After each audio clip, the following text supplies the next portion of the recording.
Scott, someone had to lose today. Unfortunately, it was us on penalties, of course, after a 1-1 draw. But I think there was some positive signs there from some really good performances. What did you make of it? I thought the performance was excellent. First half was probably a little bit more even though I thought we were slightly the better side.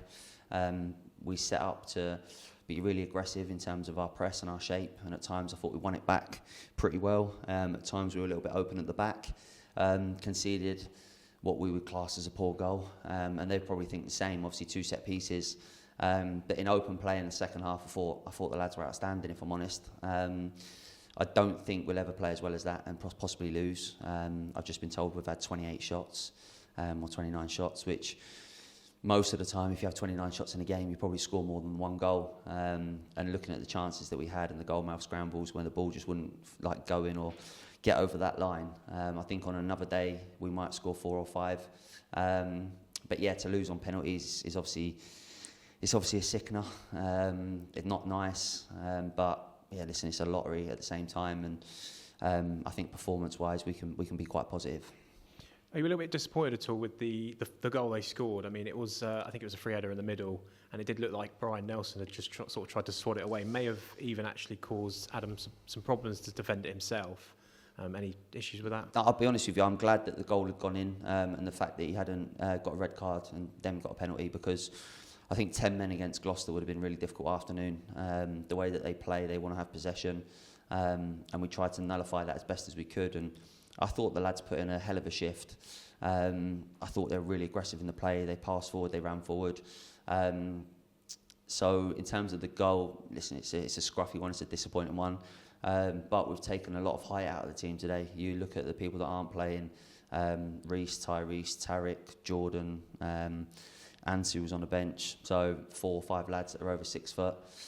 Having to protect players and whatnot. So it is what it is. It was a bit of a change side, but it just shows, I think, that the performance levels and the strength and depth that we had today was good. And then obviously you've got Borgie, came in from Reading and started, and I thought he was outstanding as well. So so many positives overall. I thought we limited them to pretty few chances.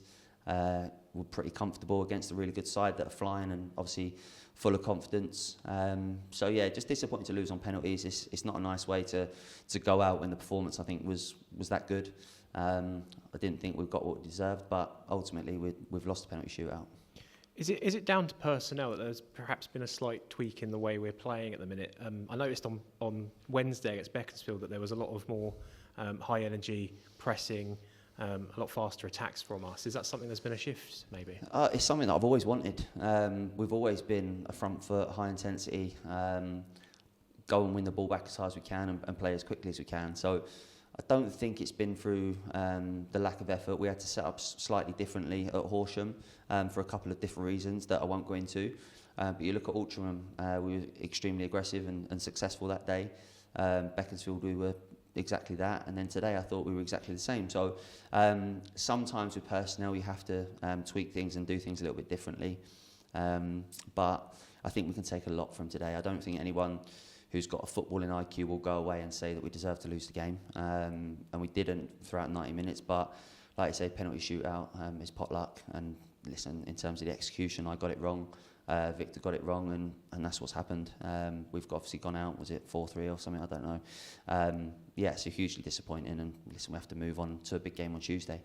Yeah, but some more positives though, of course. I mean, there were some really good performances out there today. I thought some combinations between Victor, Jayden and Harvey were excellent. I think Kiki as well put in a really good shift today, didn't he? Yeah, I can't fault any of the lads. I really did think it was a proper team performance. Like I said, against a good side who test you tactically in terms of their movement and their sort of creativity. They're known for having a lot of the ball. And the games that we watch, people are probably beat before they've even started the game against them because they sit off and they try and stay in a shape. And I can't be the type of manager that allows teams to have too much time on the ball. I always think that if you go and put pressure on people, they're going to make mistakes. At times they're going to play around you because there's some good footballers out there.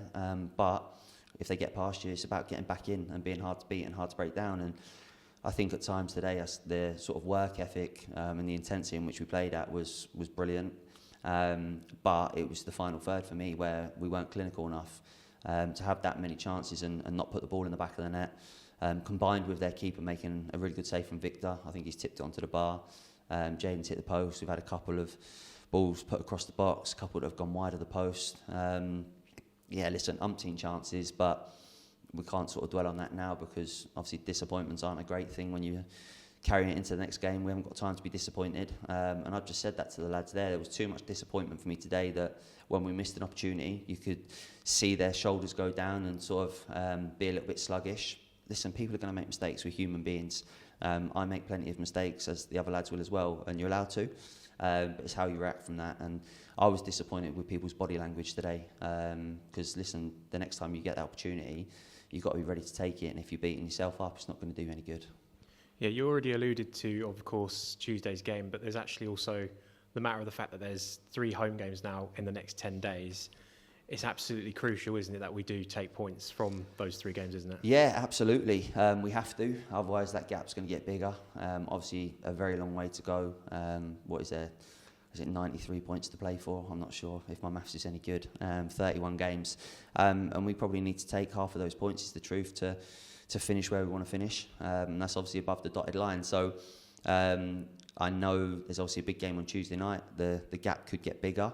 But that's not going to define our season. There's plenty of games to go, but we want to obviously make this place a fortress again. We did it for a long time where we went obviously unbeaten for a large period, and teams have come here recently and had it too easy against us. But we've got Farnborough, Worthing and Totton, 3 completely different styles of play, and we're going to have to pick horses for courses, pick the right personnel to get out there, but also protect a few players at the same time, because that today was a proper shift. I thought the intensity was top. I can't be more pleased. I'm never really like that when we lose a game of football. But I was proud of today, and I think anyone, like I said, who knows football will have seen the same game as me. Thank you for your time, Scott, and we'll see you on Tuesday for Farnborough. Cheers, Con. Thank you.